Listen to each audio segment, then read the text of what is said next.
আমরা কি করব যদি আল্লাহ তাআলা আমাদেরকে এই জাতির খেদমতের বা সেবা করার সুযোগ দেন? আমাদের 1 নম্বর দায়িত্ব হবে এই দেশের ভাঙ্গাচুরা কোমর ভাঙ্গা শিক্ষা ব্যবস্থাকে ঠিক করা। এটা যেদিন ঠিক হবে, শিক্ষিত মানুষগুলা বের হয়ে আসবে। সে তার মা বাবা, তার সম্মানিত শিক্ষকবৃন্দ, সমাজের যারা মুরব্বিয়ানে কেরাম, তাদেরকে অবশ্যই সে সম্মান করবে। প্রত্যেকটা সমবয়সী এবং যারা তার অনুজ, তাদেরকে সে স্নেহ করবে। প্রত্যেকটা মানুষের ব্যাপারে তার মাঝে অ্যাকাউন্টেবিলিটি বা দায়বোধ থাকবে। সে চিন্তা করবে, এই যে বিশ্ববিদ্যালয় পর্যন্ত আমি লেখাপড়া করেছি, কলেজ পর্যন্ত লেখাপড়া করেছি, স্কুল পর্যন্ত লেখাপড়া করেছি, আল্লাহ যাকে যতটুকু মেধা দিয়েছেন, সে চিন্তা করবে আমার শিক্ষা প্রতিষ্ঠানের দেয়ালের প্রত্যেকটি ইট, বালু, নুড়ি, পাথর, পানি, মিস্ত্রির হাত, রড এবং সিমেন্ট, এগুলোর সাথে এই দেশের মানুষের অবদান জড়িত রয়েছে। সে বিশ্বাস করবে রাস্তায় যে আমার ভাই কিংবা বোন, আমার মা কিংবা পিতা অভাবের তাড়নায় যে ভিক্ষা করে, তারও অনুদান এখানে আছে। কারণ সারাদিন সেও মানুষের কাছে ভিক্ষা চায়, সন্ধ্যার বেলা তার পেটের চাহিদা পূরণ করার জন্য দোকানে যায়। ওখানে গিয়ে সে যে জিনিসগুলা কিনে, আপনার আমার মতো তাকেও কিন্তু বেড দিতে হয়, ভ্যালু অ্যাডেড ট্যাক্স। ট্যাক্স তো সেও দিচ্ছে। দেশের সকল উন্নয়ন, সকল কর্মকাণ্ড পরিচালিত হয় 2টা হাত থেকে। একটা হলো ভ্যাট বা ট্যাক্স বা কর, আরেকটা হচ্ছে বৈদেশিক ঋণ। তো বৈদেশিক ঋণে কি শুধু বলা হয়েছে যে এটা শুধু ধনীদের উপরে বর্তাবে? প্রত্যেকটা মানুষের উপরে ঋণের বোঝা সমানভাবে ডিস্ট্রিবিউট হয়ে যাবে। এমনকি আজকে যে দুধের শিশুটা জন্ম নিয়েছে, জন্ম নেওয়ার সাথে সাথে তার গাড়েও কিছু ঋণ চলে আসবে। অতএব এদেশের প্রত্যেকটা মানুষের অবদান হয়েছে আজকে আমার মানুষ হয়ে ওঠার পিছনে। আমি যেন এই মানুষগুলার ঋণ পরিশোধ করতে পারি, আমরা সেই শিক্ষাটাই মানুষের অন্তরে দেওয়ার চেষ্টা করবো ইনশাআল্লাহ। তাহলে কোনো শিক্ষিত মানুষের দ্বারা কোনো সাধারণ মানুষের সম্পদ আর লুটপাট হবে না, নয়ছয় হবে না, তছনছ হবে না। দেশের সম্পদ লুট করে লন্ডার করা হবে না, এটাকে দেশের বাইরে পাচার করা হবে না, বিভিন্ন জায়গায় বেগমপাড়া গড়ে তোলা হবে না। বরঞ্চ দেশের সম্পদ দেশে থাকবে, এবং এইভাবে দেশের সম্পদ যখন দেশের মাঝে আবর্তিত হবে, তখন সমাজের উন্নয়নের গতিও বেড়ে যাবে। এখান থেকে সমস্ত মানুষ উপকৃত হবে। এখানে ব্যবধানটা এমন হবে না যে একজন 20 তলায় আর আরেকজন নিচতলায়, গাছতলায়, এমন হবে না। বরঞ্চ ব্যবধান কমে আসবে। প্রত্যেকটি মানুষ সম্মানের সাথে বসবাস করবে। প্রশ্ন করবেন, তাইলে এই দেশে কি কোনো গরিব ফকির থাকবে না? না, থাকবে না। হযরতে ওমর ইবনুল খাত্তাব রাদিয়াল্লাহু তাআলা আনহু, প্রিয় নবীজির শাসনের পরে তিনি ছিলেন 3য় শাসক। দ্বিতীয় ছিলেন আবু বকর সিদ্দিক রাদিয়াল্লাহু তাআলা আনহু। তৃতীয় ব্যক্তি হযরতে ওমর ইবনুল খাত্তাব রাদিয়াল্লাহু তাআলা আনহু। তার শাসনামলে রাজ্যের প্রয়োজন মেটানোর জন্য জাকাত নেওয়া হতো। এক সময় এটা সাফিসিয়েন্ট হয়ে গেল। লোকদেরকে বলা হলো, তোমরা ব্যক্তিগতভাবে চাইলে দিতে পারবা, রাষ্ট্রের কোষাগার এখন ফুলফিল হয়ে গেছে। এক ভদ্রলোক তার জাকাতের টাকা নিয়ে বের হয়েছেন, মরুভূমির দেশ, দীর্ঘ মরুভূমি পার দিয়ে ক্লান্ত হয়ে তিনি গাছের ছায়া দুপুরবেলা আশ্রয় নিচ্ছেন, ঘুমায় পড়ছেন। সেখানে তখন কেউ ছিল না। উটটি রশি দিয়ে শক্ত করে গাছের সাথে বেঁধে তিনি ঘুমায় পড়ছেন। মাথার নিচে জাকাতের টাকার পুটলা। ঘুম থেকে উঠে দেখেন তার পাশে আরেকজন ঘুমাচ্ছে। সেই লোকটা ধূসর ময়লা কাপড় নিয়ে ঘুমাচ্ছে, হালকা একটা বালিশে মাথা রেখে। তার অন্তর খুশিতে উজ্জ্বল হয়ে উঠল, ফুলে উঠল যে এতক্ষণে ঠিকানা পেয়ে গেছি, এখন ভার মুক্ত হতে পারবো। নিশ্চয়ই এই লোকটা অভাবী, তার চেহারা দেখে মনে হচ্ছে জাকাতের টাকা তাকে দিয়ে আমি মুক্তি পেয়ে যাব। তিনি বসে বসে অপেক্ষা করছেন। লোকটার যখন ঘুম ভাঙলো, সালাম দিলেন। সে লোক বলল, আপনি? বললেন যে আমি আপনার মতোই আল্লাহর এক বান্দা। আল্লাহ বোধহয় আপনাকে আমার জন্য ফেরেশতা হিসেবে পাঠিয়েছেন। বুঝলাম না আপনি কি বলতেছেন। কয়, ভাই আমি কিছু জাকাতের অর্থ নিয়ে কয়েকদিন ধরে ঘুরছি, কিন্তু কোনো ঠিকানা খুঁজে পাচ্ছি না, কারে দিব, কে নিবে, যারে বলি হেই নেয় না। এখন আপনাকে দেখে মনে হয়েছে আপনার হয়তো বা কিছু প্রয়োজন আছে, আল্লাহ এইভাবে আপনাকে দিয়ে আমাকে সাহায্য করছেন, আমাকে মুক্ত করবেন। কয়, ভাই আপনার যে দশা, আমারটা আরও খারাপ।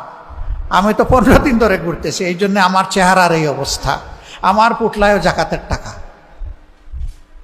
That was the scenario. কেন হয়েছিল? সেখানে সমাজে ন্যায় বিচার কায়েম হয়েছিল। ন্যায় বিচার কায়েম হওয়ার কারণে প্রত্যেকটা মানুষ তার অধিকার না চাইতেই পেয়েছিল। এইভাবে একটা সমৃদ্ধ সমাজ গড়ে উঠেছিল, যেই সমাজে যে যতটুকু সম্পদের মালিক ততটুকু নিয়ে সে সন্তুষ্ট ছিল, আরেকজনের সম্পদের দিকে সে দৃষ্টি দেয়নি। আমাদের আফসোস, আমি সবার কথা বলছি না, কিন্তু সাধারণ মানুষ, সমাজের অতি সাধারণ মানুষ সমাজের বড় ক্ষতি করে না ভাই।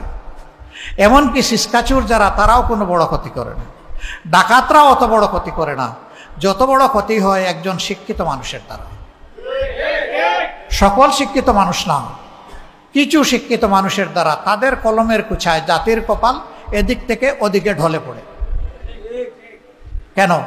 এটা ওই যে শিক্ষা ব্যবস্থা দুষ্ট হওয়ার কারণে। আমরা এমন শিক্ষা আমাদের সন্তানদের হাতে তুলে দিতে চাই, যেই শিক্ষায় তারা একদিকে মানবিক মানুষ হিসেবে গড়ে উঠবে, আর একদিকে দুনিয়ার সর্বোচ্চ একজন স্কিল দক্ষ মানুষ হিসাবে সে গড়ে উঠবে। সুতরাং শিক্ষা নিয়ে সে বেকার থাকবে না ইনশাআল্লাহ। আমাদের দ্বিতীয় এজেন্ডা, দেশটা দুর্নীতিতে ভরে গেছে। আমার ইচ্ছা হয় মাঝে মাঝে গাড়ি থেকে নেমে আমি আমার দোকানি ভাইদেরকে জিজ্ঞেস করি যে আমাদের দলের কেউ এখানে আপনাদের কাছে চান্দা চাইতে আসে কিনা। আমি দোকানের ভিতরে আড়ালে নিয়ে জিজ্ঞেস করি, আমাকে কানে কানে বলেন, কেউ শুনবে না। যদি ওই রকম কেউ থাকে তার নামটা শুধু আমাকে বলেন, বাকিটা আমাদের কাজ। আমার ইচ্ছা হয় আমি গিয়ে জিজ্ঞেস করব মানুষগুলোকে, সময়ের অভাবে পারি না।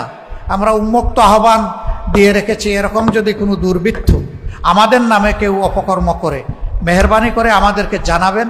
আমরা কথা দিচ্ছি আপনি খুশি হয়ে যাবেন, এমন ব্যবস্থা আমরা নিব ইনশাআল্লাহ। সম্মানিত ভাইরা, এই দুর্নীতি কি শুধু চাঁদা? এই দুর্নীতি রাষ্ট্রের সকল পর্যায়ে।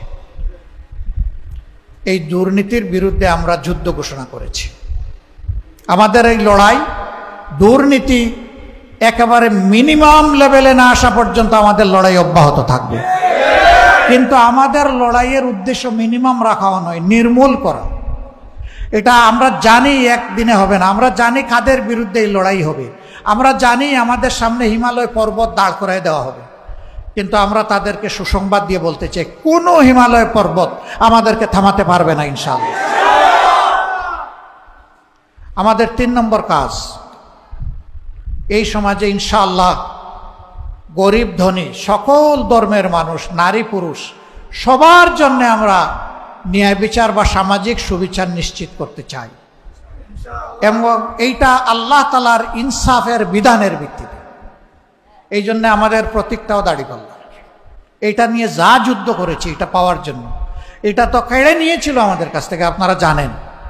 আমরা এই ইনসাফের প্রতীক আমরা ছাড়ি নাই, আমরা ছাড়বো না ইনশাআল্লাহ।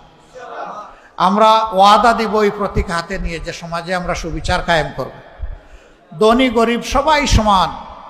ধরে নেন যে আমাদের কেউ প্রধানমন্ত্রী হয়ে গেলেন, প্রেসিডেন্ট হয়ে গেলেন, তিনি অপরাধ করলে তাকেও আইনের আওতায় আনা হবে ইনশাআল্লাহ। যে অপরাধে সাধারণ মানুষকে আনা হয়, একই অপরাধে কোনো ইম্পিউনিটি তিনি পাবেন না, কোনো দায় মুক্তি পাবেন না, তাকেও আইনের আওতায় আনা হবে ইনশাআল্লাহ। তিনি যদি দোষী প্রমাণিত হন, তিনি শুধু রাষ্ট্রের দায়িত্ব হারাবেন না, তিনি একজন ধিক্কৃত ঘৃণিত মানুষ হিসাবে জাতির সামনে প্রমাণিত হন।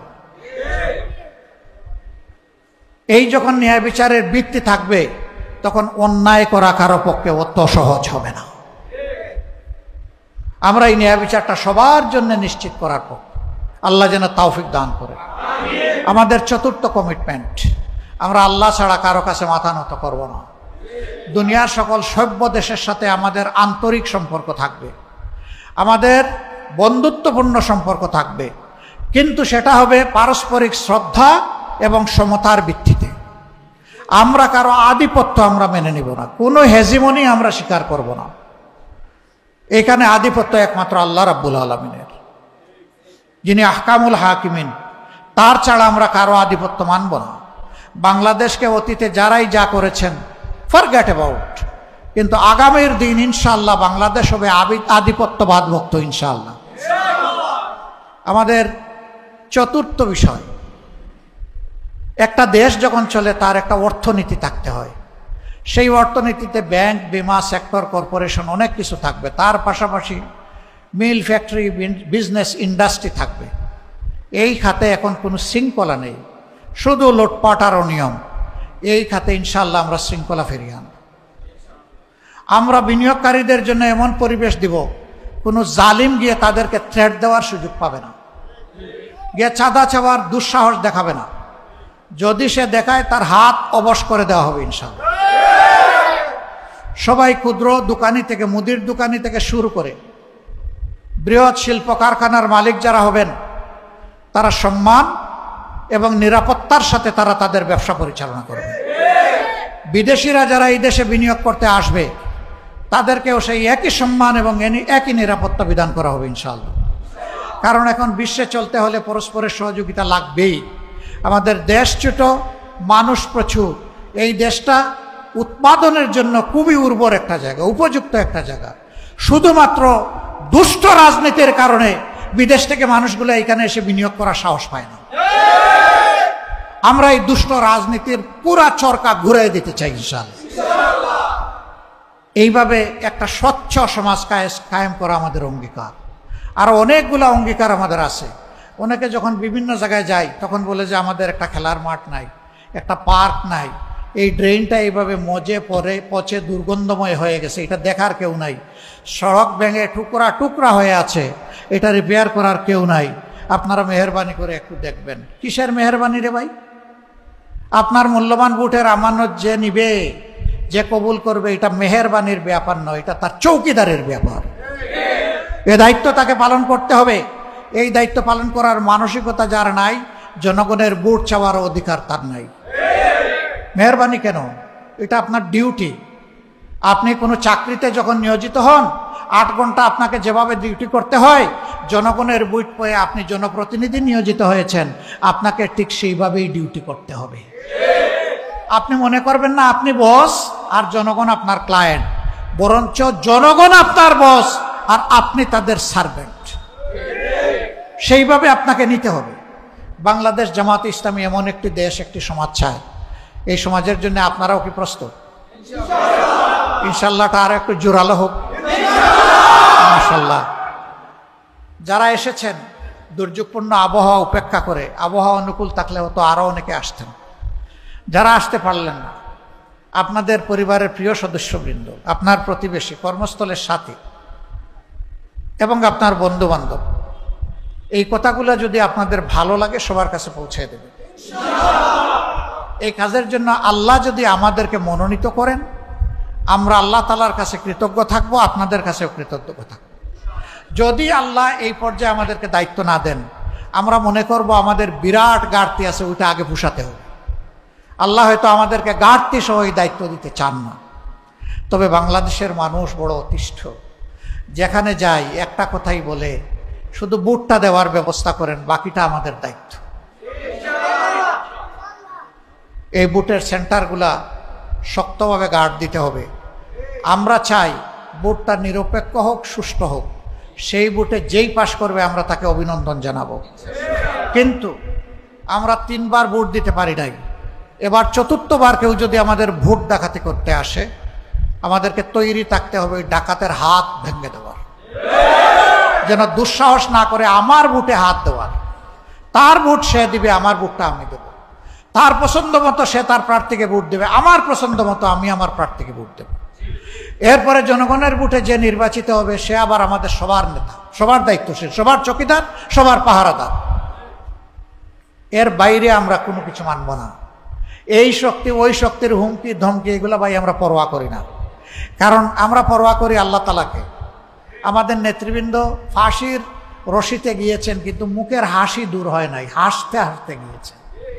এই যারা হাসতে হাসতে ফাঁসির রশি গলায় নিতে পারেন, তাদের সহকর্মীদেরকে ভয় দেখানো উচিত না ভাই। ওই ভয় আমরা পাত্তাই দেই না ভাই।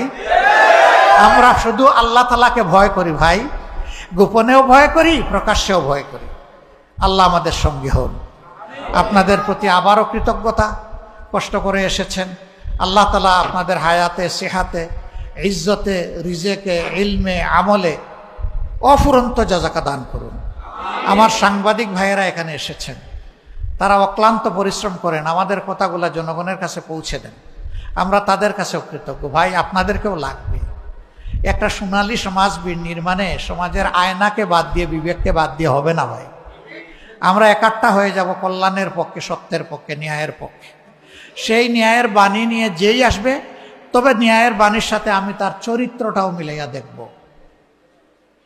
তিনি কি ন্যায়ের বাণী আমাকে ইলেকশনের আগে শোনাচ্ছেন, নাকি পরেও তার মাঝে আমি পাবো? একটা গল্প বলেই শেষ করছি। এক শ্রান্ত পথিক পিপাসার্থ হয়ে দৌড়াই এসে এক চেয়ারম্যান সাহেবের বাড়িতে ঢুকছে, হাঁপাইতে হাঁপাইতে। চেয়ারম্যান সাহেব বললেন, বাবা তোর কি হয়েছে? বলে যে আমার পিপাসায় ছাতি ফেটে যাচ্ছে, আমাকে একটা কিছু পান করতে দেন। নেই, যা তাড়াতাড়ি নিয়ে আয়। তার আর্দালি পুরা ভর্তি জগ পানি নিয়ে আসছে, একটা গ্লাস নিয়ে আসছে, সামনে রাখছে। এখন আর ওই পিপাসার্থ পথিক একবার জগের দিকে তাকায়, একবার গ্লাসের দিকে তাকায়, কিন্তু হাত আগায় না এবং পান করে না। এবার চেয়ারম্যান সাহেব জিজ্ঞেস করেন, কিরে বাবা তোর কি হলো? এত পিপাসার্থ মনে হলো যে তুই কাত হয়ে পড়ে যাবি। এখন তোকে পানি দেওয়া হলো, গ্লাস দেওয়া হলো, তুই কেন তুলে নিচ্ছিস না? কয়, স্যার এই পানি পান করার জন্য কি এখানে আসছি। কয়, তাইলে কোন পানি? কয়, ওই যে ইলেকশনের সময় আসছিলাম, আর ফুস করা পানি একটা খাওয়াইছিলেন, ওই ফুস করা পানি পাবো না স্যার? কয়, আবার ইলেকশন আসলে পাবে, 5 বছর অপেক্ষা করে।